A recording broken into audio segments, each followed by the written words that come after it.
त्रयोदशो अध्याय। सूरथ और वैश्य को देवी का वरदान। जो उदय काल के सूर्य मंडल की सी कांति धारण करने वाली है, जिनके 4 भुजाएं और 3 नेत्र हैं, तथा जो अपने हाथों में पास, अंकुश, वर एवं अभय की मुद्रा धारण किए रहती है, उन शिवा देवी को मैं ध्यान करता हूँ।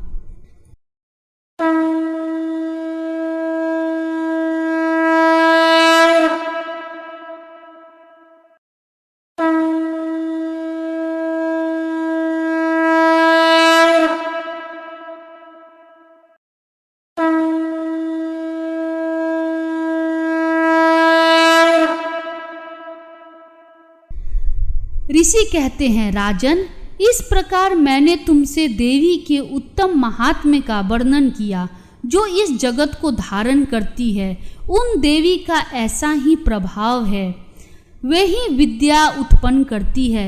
भगवान विष्णु की माया स्वरूपा उन भगवती के द्वारा ही तुम ये वैश्य तथा अन्य विवेकी जन मोहित होते हैं, मोहित हुए हैं तथा आगे भी मोहित होंगे।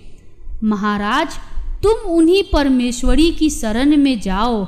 आराधना करने पर वे ही मनुष्यों को भोग, स्वर्ग तथा मोक्ष प्रदान करती हैं। मार्कंडे जी कहते हैं, क्रौष्टु कीजिए। मेधा मुनि के ये वचन सुनकर राजा सूरथ ने उत्तम व्रत का पालन करने वाले उन महाभाग महर्षि को प्रणाम किया।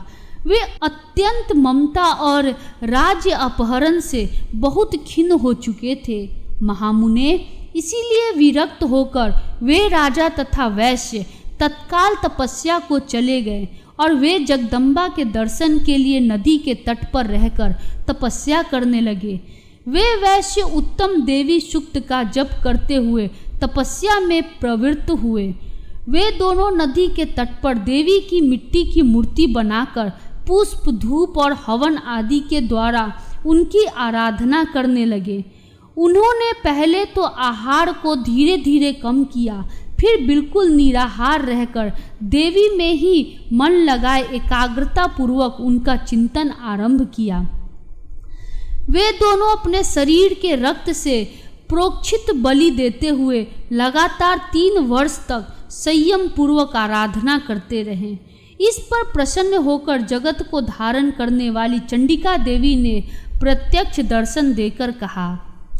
देवी बोली, राजन तथा अपने कुल को आनंदित करने वाले वैश्य, तुम लोग जिस वस्तु की अभिलाषा रखते हो वह मुझसे मांगो, मैं संतुष्ट हूँ, अतः तुम्हें वह सब कुछ दूंगी।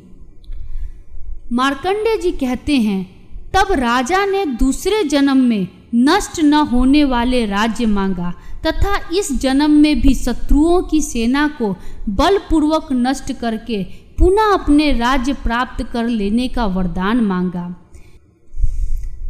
वैश्य का चित्त संसार की ओर से खिन्न एवं विरक्त हो चुका था और वे बड़े बुद्धिमान थे, अतः उस समय उन्होंने तो ममता और अहंता रूप आसक्ति का नाश करने वाला ज्ञान मांगा। देवी बोली, राजन, तुम थोड़े ही दिनों में शत्रुओं को मारकर अपना राज्य प्राप्त कर लोगे। अब वहाँ तुम्हारा राज्य स्थिर रहेगा।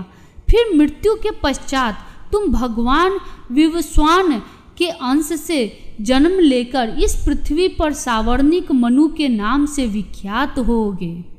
वैश्यवर, तुमने भी जिस वर को मुझसे प्राप्त करने की इच्छा की है उसे देती हूँ।